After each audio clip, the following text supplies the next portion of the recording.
beberapa faktor pemicu asma. Yang pertama adalah tungau debu rumah. Nah, di sini serangga-serangga yang ada pada bantal, ada pada korden, walaupun mereka tidak terlihat, tapi juga bisa menjadi salah satu penyebab asma kita kambuh. Salah satu faktor yang sering banget jadi pemicu asma kita kambuh adalah bulu binatang atau bulu hewan peliharaan kita gitu. Kalau misalkan kamu ada asma, jadi mohon dihindari untuk memelihara binatang-binatang seperti anjing, kucing, kelinci, bahkan burung juga bisa loh.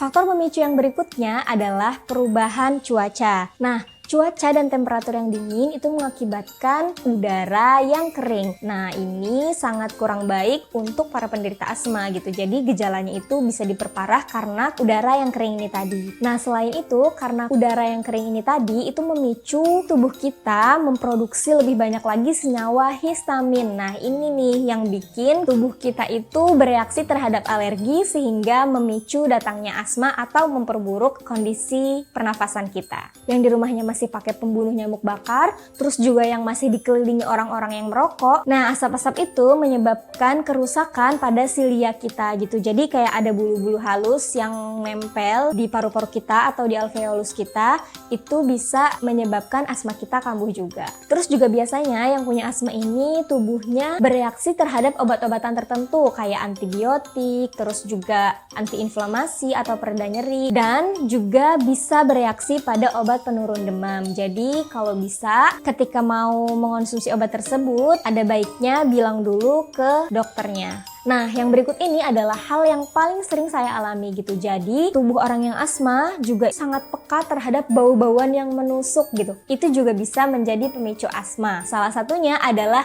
bau minyak wangi, obat pembunuh serangga. Ayo, di sini siapa yang kayak gitu juga? Asma juga bisa banget diperparah ketika ada yang namanya infeksi saluran pernafasan. Nah, kalau ini yang kamu alami, silahkan langsung cek ke dokter ya. Pemicu asma berikutnya adalah emosi yang berlebih. Emosi berlebihan di sini maksudnya tuh kayak emosi marah-marah yang berlebih, terus juga tertawa terbahak-bahak, bahkan sedih berlebihan, itu semua bisa menjadi pemicu datangnya asma. Oke, kalau tadi kita harus bisa mengelola pikiran dan perasaan, yang berikutnya adalah kita harus mengelola apa-apa yang masuk ke dalam tubuh kita. Maksudnya adalah dengan mengonsumsi makanan dan minuman yang sehat. Nah, orang-orang yang asma biasanya akan diperparah ketika sering sekali mengonsumsi minuman-minuman yang dingin, beberapa bahan pengawet, penyedap rasa, juga pewarna makanan gitu. Jadi untuk yang asma hindari yang namanya junk food gitu ya. Oke, yang terakhir nih, walaupun kita di sini juga harus menjaga kesehatan fisik kita,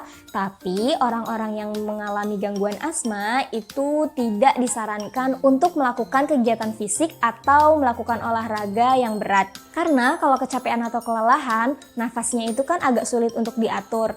Nah, itu malah bisa menyebabkan asmanya kambuh. Jadi untuk teman-teman yang sedang mengalami gangguan asma, dihindari faktor-faktor pemicu tadi ya.